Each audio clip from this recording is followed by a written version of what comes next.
Hey everybody, it's Max J. Miller, co-author with Robert Hollis of the upcoming How Is That Working?, which will be out in October.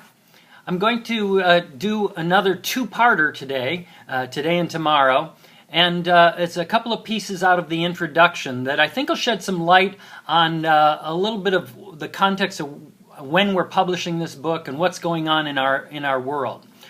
We've heard a great deal of debate recently in the political arena on the subject of the 1%ers and the 99%ers.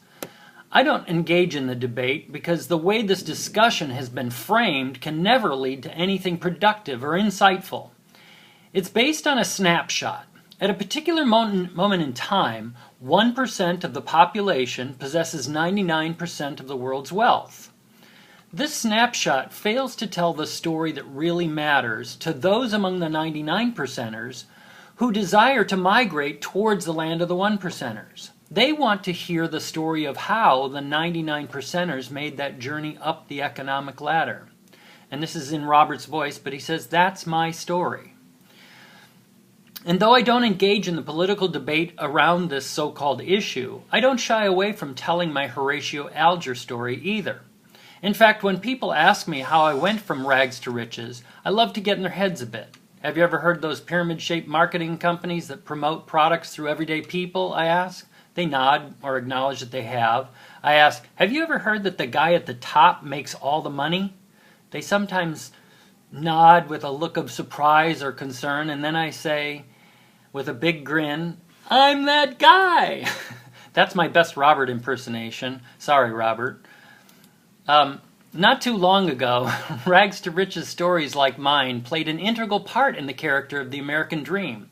Over the past century, however, this Horatio Alger theme of our collective vision has taken quite a beating.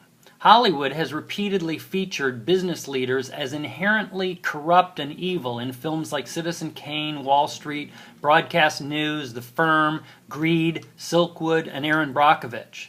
These are great films and important stories to tell. But when is the last time you saw an entrepreneur or a business leader portrayed positively in film?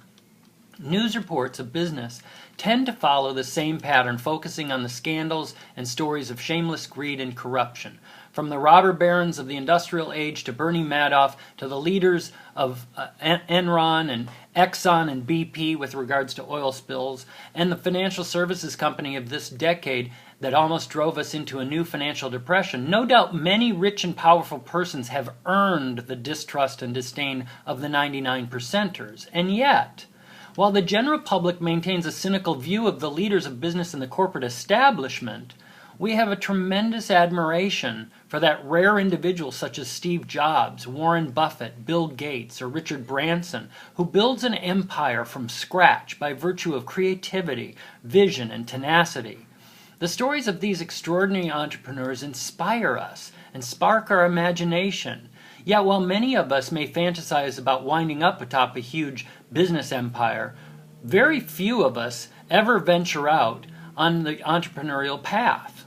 Often when I suggest that individuals consider going into their own business, they will cite dramatic statistics of how many entrepreneurs fail. It's usually a statistic a figure between 85 and 96%.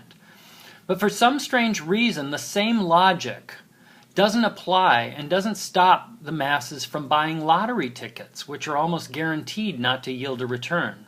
Nevertheless, the price of a lottery ticket seems to be the maximum most folks are willing to risk toward the dream of becoming a 1%er. I'll give you the exciting conclusion of this whole idea tomorrow. Tune in. Thanks.